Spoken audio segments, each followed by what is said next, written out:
पूर्वी लद्दाख में चीन के सैनिक अपनी हरकतों से बाज नहीं आ रहे।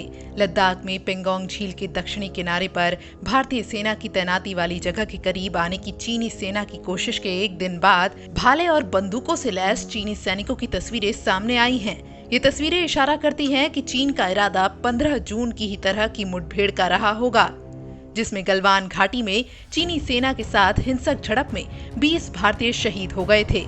चीन की सेना द्वारा इन हथियारों के बड़े पैमाने पर इस्तेमाल करने का ये पहला स्पष्ट सबूत है। तस्वीरों में हर चीन के सैनिकों को इन हथियारों से लैस देखा जा सकता है। एलएसी के पास फिर से तनावपूर्ण स्थिति उस समय बनी है जब विदेश मंत्री एस जयशंकर एससीओ की बैठक में शामिल होने के लिए मॉस्को का दौरा करने वाले हैं और वहां पर अपने चीनी समकक्ष वांग यी के साथ द्विपक्षीय वार्ता करेंगे।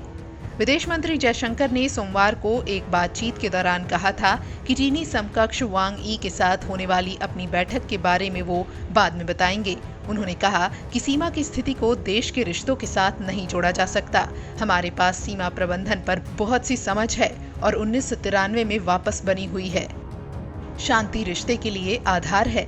पेंगोंग झील के दक्षिण किनारे पिछले 3 दिनों से चीनी सैनिक इस तरह टुकड़ी में भारत की फॉरवर्ड पोजीशन के नजदीक आने की कोशिश कर रहे हैं।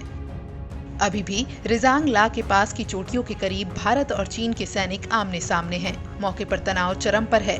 भारतीय सैनिक पीएलए की किसी भी हिमाकत का जवाब देने के लिए पूरी तरह तैयार हैं।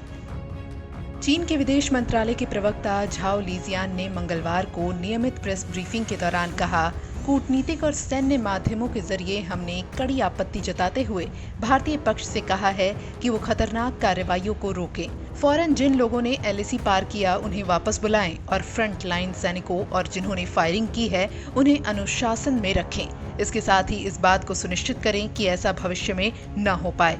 चीन की ओर से ये प्रतिक्रिया भारतीय सेना के मंगलवार को आए बयान के बाद आई, जिसमें दावा किया गया है कि भारतीय सेना ने एलएसी का उल्लंघन नहीं किया और न ही गोलीबारी जैसी कोई आक्रामक कार्रवाई की।